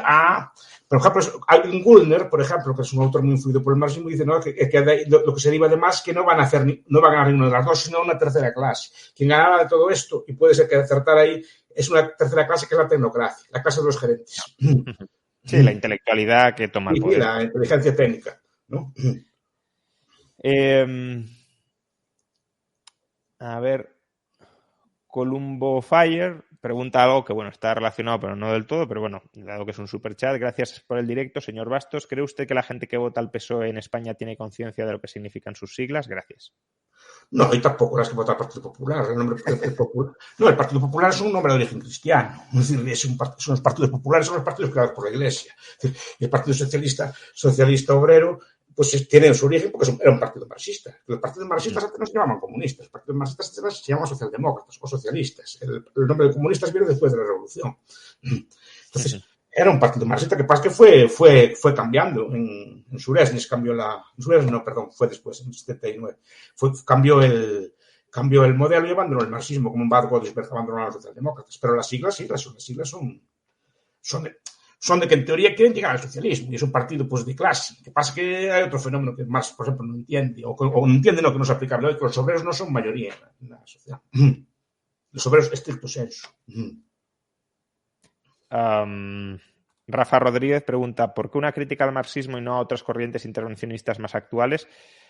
Bueno, yo creo que el marxismo está muy de actualidad. Lo que pasa que no es como movimiento coherente y total, no es predominante en ningún estado o en prácticamente ningún estado ahora mismo. Sin embargo, lo que decía el profesor Bastos al principio, creo que es válido. Aunque no haya ninguna estructura estatal que tenga la forma marxista, las ideas marxistas sí permean prácticamente todo.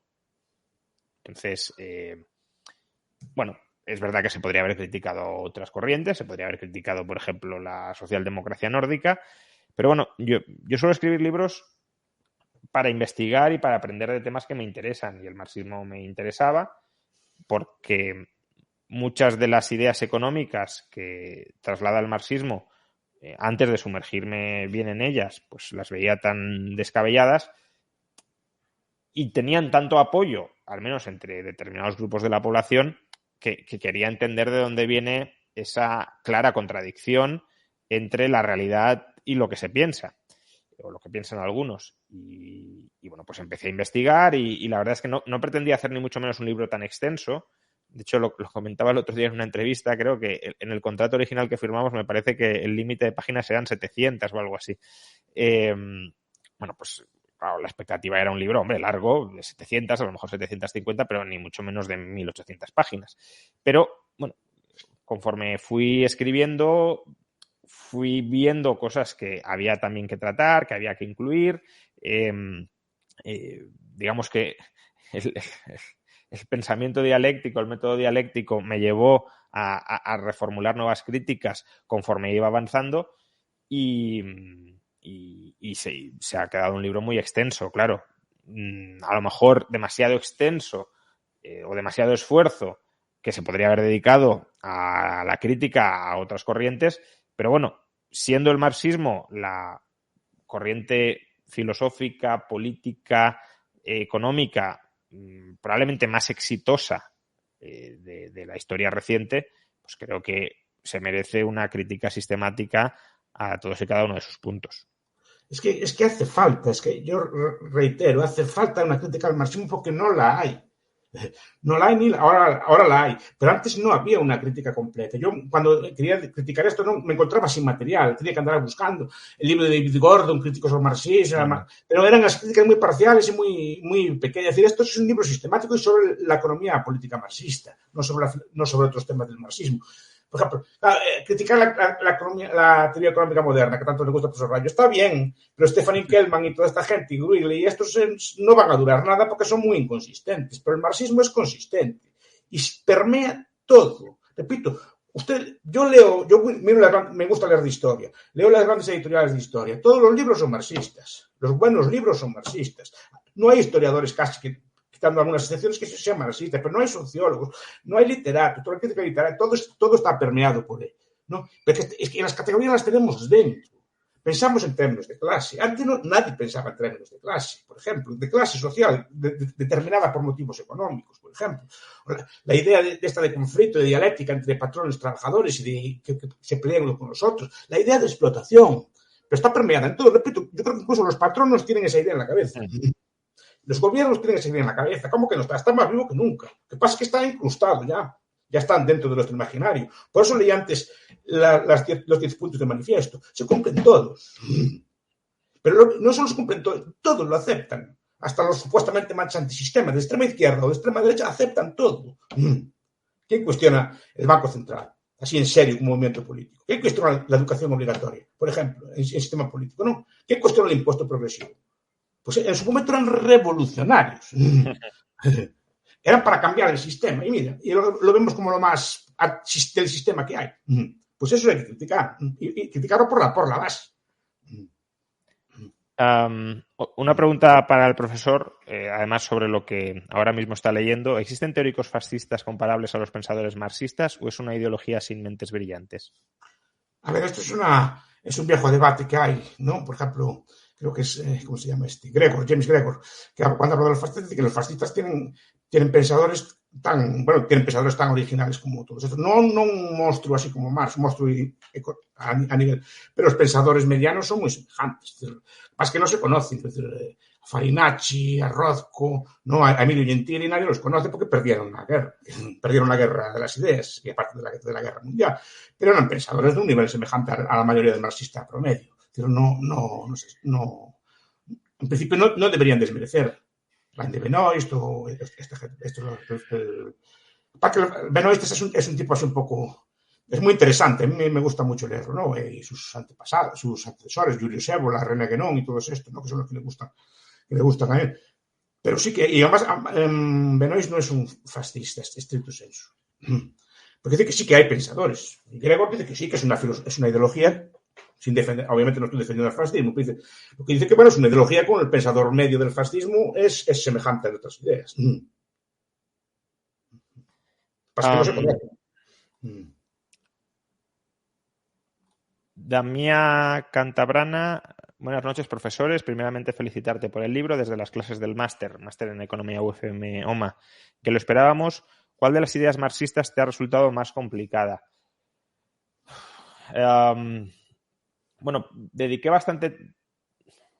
O sea, si leéis el libro, sobre todo el volumen primero, veréis que hay muchas páginas dedicadas a la renta de la tierra que luego a lo mejor no son aprovechables en ninguna otra parte del libro, pero ahí sí que dediqué bastante tiempo a tratar de sistematizar y de clarificar todas las combinaciones posibles que hacía Marx, y eso, bueno, me tomó su tiempo.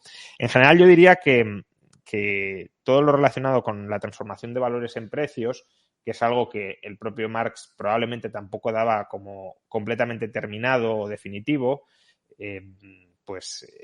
ahí he dedicado bastante tiempo hasta más o menos clarificar ideas.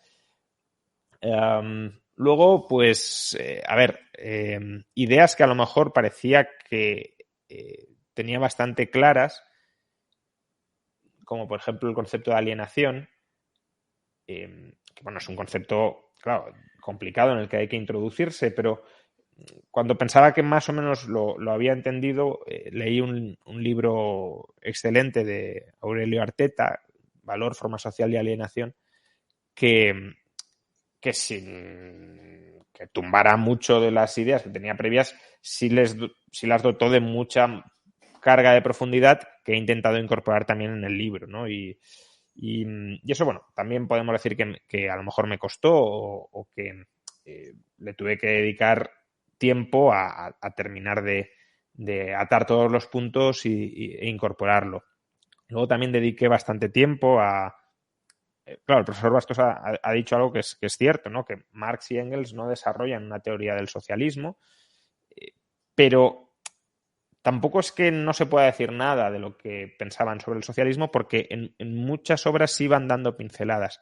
Y esa labor de reconstrucción, de recrear lo que realmente estaban diciendo, pues también es una labor compleja, porque claro, tienes que buscar en muchos sitios y buscar la coherencia interna.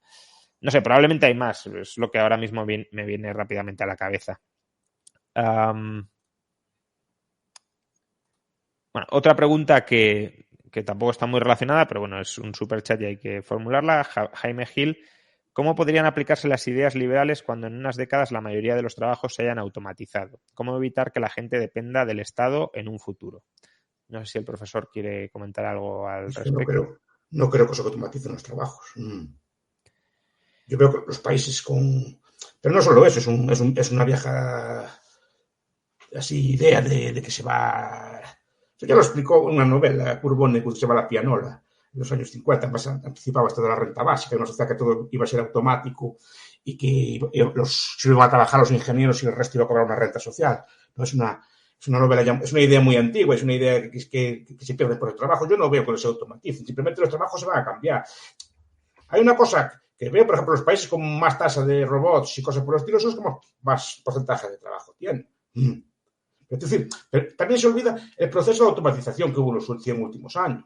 Porque en España, por ejemplo, en 1900 trabajaría a lo mejor 15 millones de personas, 12 millones de personas por la población que había hoy. Hoy trabajan 20 millones de personas infinitamente más automatizados. Y capaz que se crean empleos nuevos. Capaz que tendemos a ver todo como estático. Yo no veo que haya ese problema. Seguramente trabajaremos de una forma, si quiere, más cómoda, más, digamos, menos trabajo físico, manual y más trabajo de otro tipo. Pero es que yo no veo que esa automatización tenga que necesariamente que reducir el puesto de trabajo. Yo veo al contrario. Faltan miles de personas. Ya Mises decía que el factor de producción más escaso es el trabajo. Yo estoy convencido de eso. Sí, aparte, bueno, si llegáramos a un momento en el que eso fuera así, la solución sería la sociedad de propietarios que tantos defendemos tanto para tantos asuntos, ¿no? Es decir, convertirnos en propietarios de los medios de producción, pero no socializándolos o expropiándolos, sino acumulándolos a través de ahorro. Y si es tan fácil producirlo absolutamente todo sin trabajo, pues el coste de adquirirlos también será muy bajo por sí solo, ¿no? Nicolás Rodríguez, ¿es el libro aplicable para las ramificaciones contemporáneas del marxismo como la Escuela de Frankfurt? No se estudia en el libro de la Escuela de Frankfurt, eso ya lo he de decir, pero en la medida en que tiene una base y un pozo marxista, pues eso sí se desmonta, pero no todo el desarrollo adicional que haga. Es más bien, si lo queremos, criticar la base, pero ya digo, no hay una crítica específica como tal a la Escuela de Frankfurt. No sé si el profesor quiere añadir algo. No, a ver, la Escuela de Frankfurt casi no tiene programa económico. En general, pues es una crítica así también es lo que explica Paul Gottfried en La extraña muerte del marxismo. El marxismo perdió la batalla económica y es consciente de que perdió la batalla económica. Entonces se refugia en cosas etéreas que son difíciles de atacar. La alienación, por ejemplo. No, es lo que explica Gottfried y lo que veo yo. Claro, y la Escuela de Frankfurt habla mucho de eso, la alienación.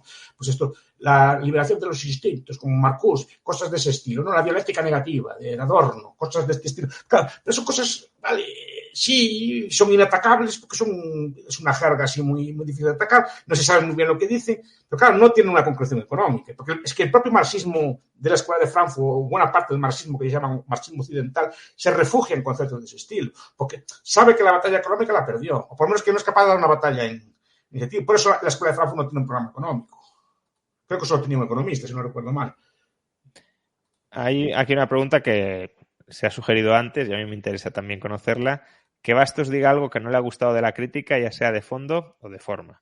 A ver, yo quería hacer un laudatio.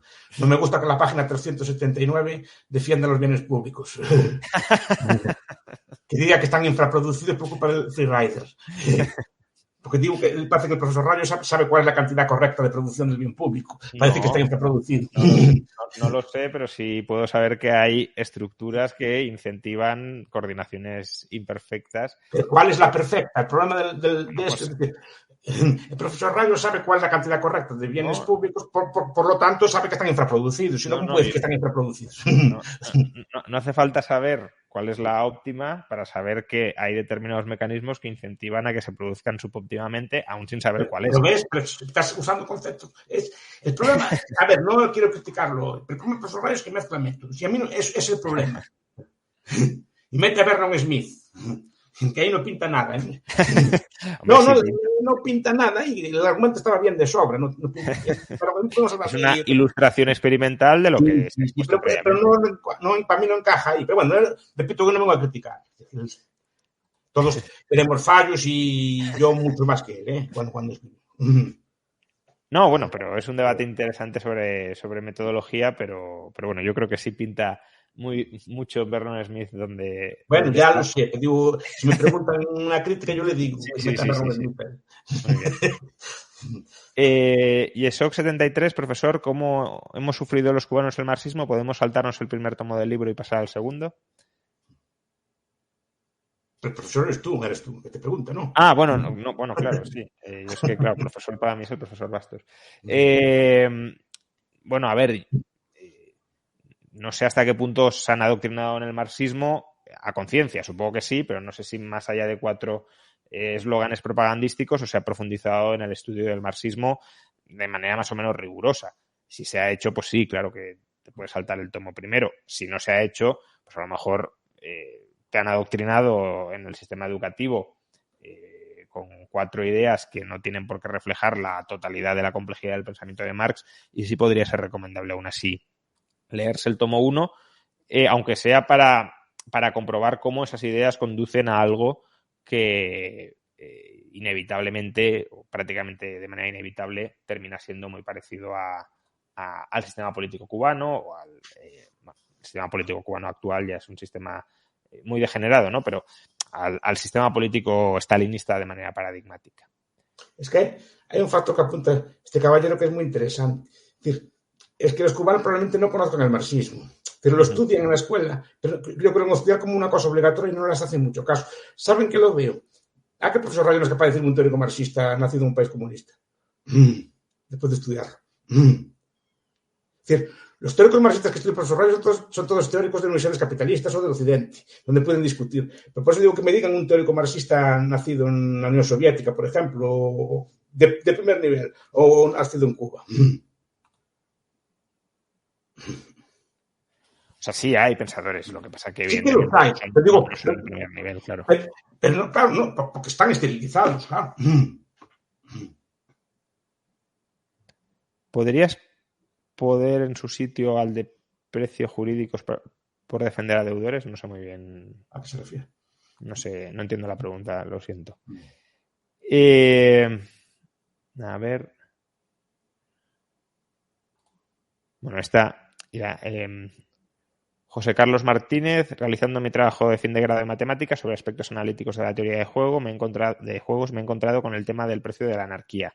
Se habla no sé si en el liberalismo o en el libro de esto, si es así, ¿dónde?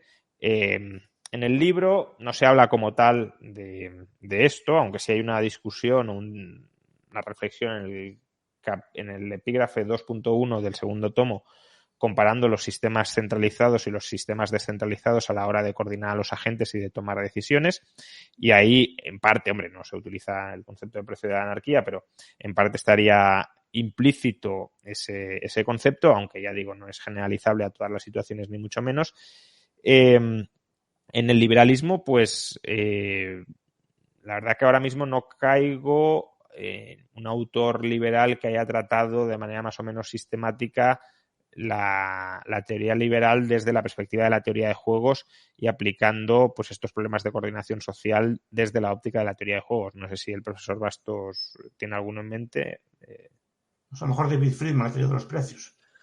Sí, pero no al nivel de coordinación social a través de teoría de precios. Yo creo que eso es más casi teoría... Porque el austriaco, el precio es un precio de coordinación. De hecho, el sistema de precios es el que coordina, digamos, los factores de producción y coordina Sí, no, pero aquí se refiere a la ineficiencia relativa, o a la diferencia de eficiencia entre sistemas de planificación centralizada y descentralizada, analizado desde el punto de vista de la teoría de juegos y con equilibrios dentro de la teoría de juegos. Dentro de la escuela austríaca no se suele modelar. Esos juegos no le gustan, solo le gustan al profesor Reich. Yo creo que es un problema con estas cosas, de la escuela austríaca que no lo haga. Se falta un equilibrio de Nash para redondear el libro. Yo creo que es un problema que no lo haga la escuela austríaca, porque además creo... No, es que hace bien. No sé. Creo que la teoría de juegos es una herramienta praxeológica que no sé por qué la escuela austríaca no reconoce como propia, pero es verdad que los autores austríacos se han desentendido de y hacen bien, porque el teoría de juegos nace en la RAND y nace para explicar juegos de guerra. No nace para explicar precios ni cosas por el estilo. Es el juego del gallina, el juego del prisionero, el Kriegspiel. Son juegos que se establecen allí, todo está von Neumann, Morgenstern. Pero es que Morgenstern es alumno de Mises. La conexión no es el mejor en ese aspecto, ¿no? Todos estos elaboran allí juegos de guerra. Y después esos juegos los aplican Nash y esta gente, todos los aplican después a la economía, intentando hacer juegos con ella. Eso no se juega, la economía no se juega, se practica. Bueno, pero es que teoría de juegos. Pues digo que no me gusta. Es lo que decía, bueno, otro debate, no es por meter debate, sí, y no tenemos tiempo. Voy un poco rápido porque hay algunas preguntas todavía y querría responderlas. Sergio Botero se dice que los políticos aplican el marxismo no porque realmente crean que es la panacea, sino porque así justifican el aumento de poder al que son adictos y abuso contra los gobernados. ¿Qué opinan? Bueno, yo diría que, claro, desde un punto de vista de un marxista, los políticos no aplican el marxismo porque no hay ningún sistema político que hoy, sobre todo en economías desarrolladas, podamos llamar sistema político marxista o un estado de corte marxista.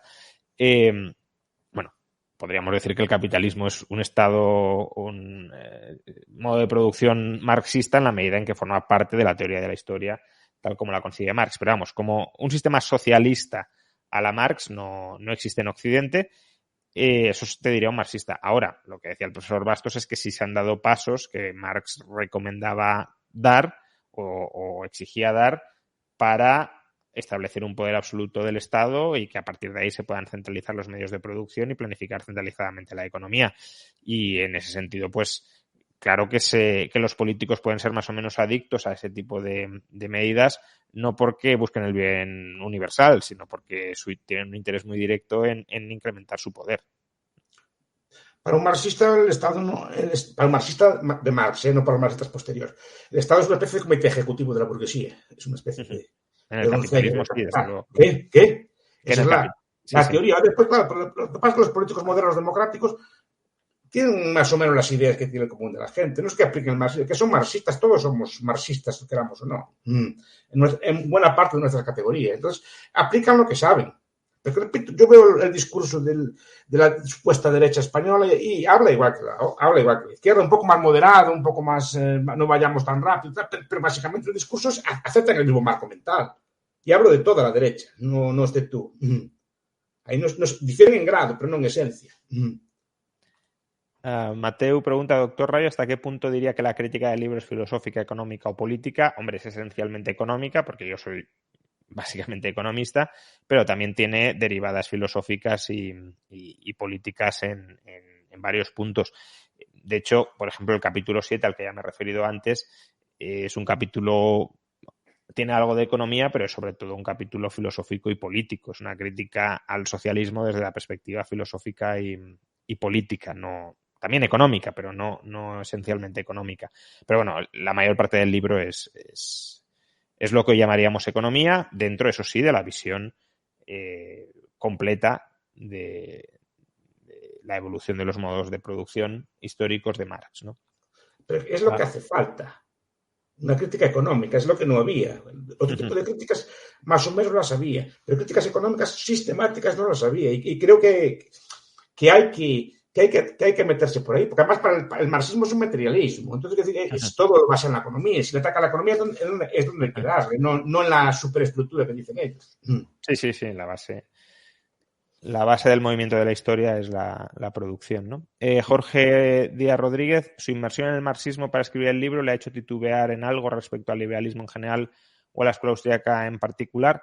No, es decir, con esto no quiero decir que yo no tenga dudas, sobre todo respecto a la escuela austríaca, pero también respecto al liberalismo tal como tal como se lo puede llegar a entender. Ahí tenemos el debate entre el profesor y un servidor sobre si la anarquía es viable o no es viable. Yo ahí tengo mis reservas y creo que el liberalismo como sistema político y económico pues tiene sus imperfecciones. Por tanto, no es que diga no me ha hecho dudar porque no tengo ninguna duda. No me ha hecho dudar porque no creo que ninguno de los argumentos de Marx sean suficientemente sólidos contra el liberalismo. Si me dijeras argumentos de la socialdemocracia o del keynesianismo, pues a lo mejor alguno me haría dudar un poco más, pero de los del marxismo ahora mismo no, lo cual no significa, porque hay otra pregunta por ahí, si creo que es esta de Diego Moscoso, ¿cuál es el principal aporte de Marx en el Capital? ¿Qué rescata de las ideas de Marx en el Capital? No significa que no rescate nada. A mí la definición que da Marx de capital sí me gusta. La visión que él tiene del capitalista como un funcionario del capital, pero vamos, del capital como un valor que solo busca generar y autogenerar valor, explotando a la fuerza de trabajo, pero bueno, eso ya es la parte equivocada, pero como un valor que busca autovalorizarse a lo largo de su movimiento, creo que es una perspectiva muy correcta y que a veces los austríacos no terminan de incorporar, porque ven al capitalista como alguien que genera mucha riqueza para el consumo futuro, como si en algún momento futuro lo fuera a transformar en bienes de consumo y lo consumiera personalmente. Y los capitalistas no son eso. Los capitalistas no crean riqueza y no acumulan riqueza, capital, para en algún momento disponer en su totalidad de ellos. En ese sentido, si tienen una visión, su utilidad es incrementar su patrimonio.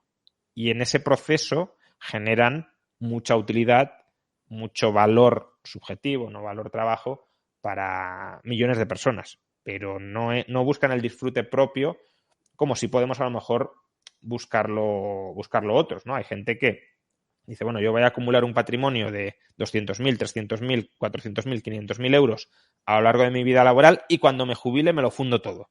No voy a dejar nada o prácticamente nada en herencia. Esa no es la visión del capitalista. Pero tampoco es que el capitalista quiera dejarlo en herencia, porque hay capitalistas que son antiherencia.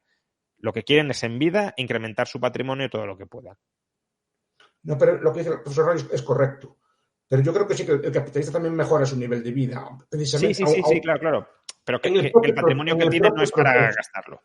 Pensemos en el victoriano, que me gusta a mí tanto, que vive del interés, ¿no? Sí. Si 1.000 rentan 100 y 100 rentan 10, vale, consume solo los 10 y el resto lo reinviertes siempre sistemáticamente. Pero cada 7 años duplica su nivel de vida. Sí. ¿No? Es decir, que no necesariamente... No pasa que no toca el principal, reinvierte el principal, como el cuáquero, que me gusta a mí tanto. Los cuáqueros que me gustan a mí tanto que no tenían prohibido el consumo, el lujo, no podían gastar. La religión se lo prohibía. Siempre reinvertían. Así crearon grandes emporios de chocolates o de cereales, porque tenían prohibido el alcohol y otros negocios. Pero siempre era un proceso de reinversión sistemático, por eso se ponen de ejemplo también tantas veces, ¿no? Pero sí que pero sí que mejoran su nivel de vida. No solo es que vivan solo frugalmente. Incluso en ese proceso de austeridad, a medio plazo va mejorando su nivel de vida. Felipe Azcárraga, que ya ha leído algo del libro, dice su crítica a la TSSI sistema temporal. La siento insuficiente debido a que ellos parten de una economía en desequilibrio y usted los critica porque no asumen el equilibrio y basa toda su crítica en esto. No es exactamente así. Ellos es verdad que no parten de un concepto de equilibrio general, eso es cierto, pero ellos mismos reconocen que el problema de la transformación solo se resuelve en la medida en que el sistema de precios de producción originado a partir de los valores reproduzca las relaciones de producción subyacentes. Si se alteran esas relaciones de producción subyacentes, no estamos transformando valores en precios. Estamos adoptando precios de otros valores distintos. Si eso es lo que se pretende hacer, no hay una solución al problema de la transformación. Lo que hay es una explicación dialéctica, si lo queremos, de cómo unos valores devienen precios de producción, como podrían haber devenido cualesquiera otros. Si lo que se pretende es explicar cómo los precios de producción sí van cambiando numéricamente, pero mantienen unas relaciones cuantitativas determinadas entre medios de producción y fuerza de trabajo, eso es lo que no hace. Entonces, si es una perogrullada o una digamos un truismo, ¿no? Algo en sí mismo cierto no está aportando nada. Si pretende ser una solución al problema de la transformación, no puede presuponer que hay un cambio en las proporciones de producción. Deirdre McCloskey afirma que Marx hizo las preguntas ciertas pero no obtuvo las respuestas correctas. ¿Qué tanto ustedes están de acuerdo? No, yo no creo que hiciera las preguntas correctas. Es decir, es un crítico social, es verdad. Se fija en problemas ciertos que podía haber en su tiempo, pero no las preguntas que hace no creo que sean las correctas. De hecho, creo que en gran medida el problema es que se hace preguntas incorrectas, probablemente buscando respuestas hasta cierto punto preconcebidas. Sí, estoy de acuerdo con esa postura. Además, claro, muchas veces no relativiza. Yo creo que algo de maldad tiene. Cuando pone las cifras de datos y de salarios, siempre coge las cifras peores y escoge los sectores menos desarrollados. Siempre busca como las cifras de todo lo que está peor para intentar demostrar todo eso. Entonces es un crítico un poco artero, si quiero llamarlo así, ¿no? Pero claro, el problema social que estudia los problemas de su época, básicamente el problema del proletariado, que es un fenómeno nuevo, de gente que no tiene propiedades, que se desplaza a las ciudades industriales y que la miseria, digamos, que es visible y concentrada. Que antes, cuando estaba en el campo, no era menor, pero no era visible y no estaba tan concentrada. Entonces, la cuestión es esa. La pregunta es si vamos a tanta miseria porque la gente va del campo a la ciudad. ¿Será porque en la ciudad estaba mejor que en el campo, aún estando mal en la ciudad? Sí, por cierto, sobre esto que comenta el profesor, en el libro, en la primera edición lo comento, Marx no presenta estadísticas salariales actualizadas hasta el momento de la publicación del Capital y en las sucesivas ediciones tampoco actualiza las estadísticas salariales. ¿Por qué? Porque hasta mediados del siglo XIX los salarios estaban estancados y no recoge la mejoría en los salarios que sí se produjo a partir de la década de los 50.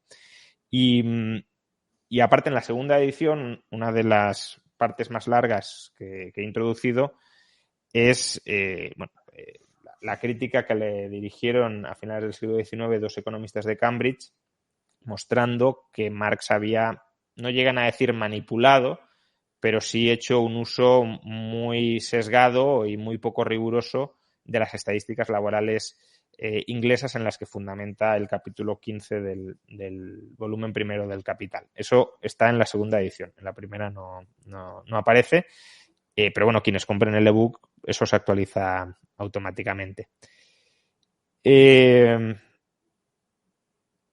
Bueno, yo creo que es un buen momento para dejarlo aquí, porque más o menos hemos contestado todos los superchats y, hombre, podríamos seguir, hay más preguntas, muchas muy interesantes, pero bueno, ya son prácticamente las 12, me había comprometido con el profesor en terminar a las 11:30, ya nos hemos extralimitado un poco, pero bueno, Muchísimas gracias, profesor, por habernos acompañado casi 2 horas en esta presentación del A mí libro. estas charlas me gustan, así es raro. Me gusta tener así conversaciones de este estilo, que lo paso muy bien. Y felicidades por el supercomputador que dicen que tiene. A ver si resuelve el problema del cálculo. Dicen que iba a ser para resolver el supercomputador. Alguno más potente que este me parece que sería necesario. Gracias por la invitación de todas formas. No. El placer es absolutamente mío. Me ha encantado que esté aquí, que nos comparta sus impresiones sobre el libro, porque, vamos, ya digo, de los pocos que se lo han leído y aparte siendo usted, pues lo valoro. No, y son muy buenas, no lo digo no necesito, que yo no voy a comisión ni nada así por el estilo. No, es verdad, es un buen libro, y ¿por qué no voy a decirlo? Para mí es el mejor que tienes. Sí, yo creo que es el más, desde luego el más elaborado y el más sistemático de todos. O sea que espero que también. Y a seguir con él. A ver si despierta polémica. Lo bueno sería que despertara polémica en círculos marxistas, porque tocas muchos temas y es bueno que se reabran determinados debates. Sí. A ver si hay algunos que quieren entrar de verdad, ¿no? Porque hay algunos que están entrando simplemente para más o menos decir no vale la pena que lo leáis porque está todo mal, no hace falta que os metáis en él. No, está bien, está muy bien. Además conoces bien el marxismo, no es cosa que muchas veces los críticos no conocen otras posturas. O las conocen muy superficialmente. Muy bien, y nada, Roger, muchas gracias por el trabajo de edición y de comercialización, que es complicado, sobre todo con este cuello de botella que tenemos ahora mismo, pero bueno, que más o menos puede estar accesible para quien lo busque. No sé Juan. No sé si es el señor Roger que escoge los libros, pero le felicito. Sé que por el gusto que tiene, escoge muy buenos libros, está sacando muy buena biblioteca. No sé si es usted que los escoge, pero si no, felicidades por su editorial. Sí. Muchas gracias, profesor. Un honor viniendo de usted. Gracias. Juan, yo te quería solo agradecer el trabajo. Es un placer trabajar contigo. Si me permites, me gustaría acabar simplemente con un recuerdo a Escotado, que he visto en el chat que se hacía alguna referencia. Y nada, simplemente comentar que es una lástima que nos dejara tan pronto, pero yo creo que es un libro que le hubiera gustado mucho, que lo hubiera disfrutado. Hubiera puesto 1000 peros, por supuesto, pero Escotado era una persona que agradecía el trabajo intelectual y, sobre todo, agradecía el trabajo intelectual honesto. Y creo que esto es lo que has hecho y por tanto, hubiera agradecido poder leer el libro. Es una lástima que no haya podido ser así. Pues sí, no, la verdad que me hacía ilusión que lo pudiese leer. De hecho, bueno, cuando falleció hace aproximadamente un año, el libro estaba... Hombre, aún le quedaba mucho trabajo, pero yo ya veía la luz al final del túnel y tenía ganas de enviárselo y que lo valorara. Pero bueno, es una pena, pero haces bien, Roger, en recordarlo ahora al terminar la presentación. Porque sí, porque desde luego lo merece. Pues nada, muchas gracias, profesor, muchas gracias, Roger. Buenas noches a todos, gracias. Y nada, muchas gracias a todos por habernos acompañado en estas casi 2 horas de presentación. Nos seguimos viendo en otros directos en el canal y en todo caso quienes podáis acudir físicamente el 16 de diciembre a las 7 de la tarde en la Universidad Francisco Marroquín, pero hay que registrarse. Lo digo porque ya el registro ya desborda el número máximo de asistentes. Habilitarán algunas salas adicionales para seguirlo en streaming dentro de la universidad con posibilidad posterior de asistir a la firma del libro. Pero bueno, hay que apuntarse porque si no, incluso apuntándose es complicado, sin apuntarse imposible. Lo dicho, muchas gracias a todos y nos vemos próximamente. Hasta luego. Hasta luego.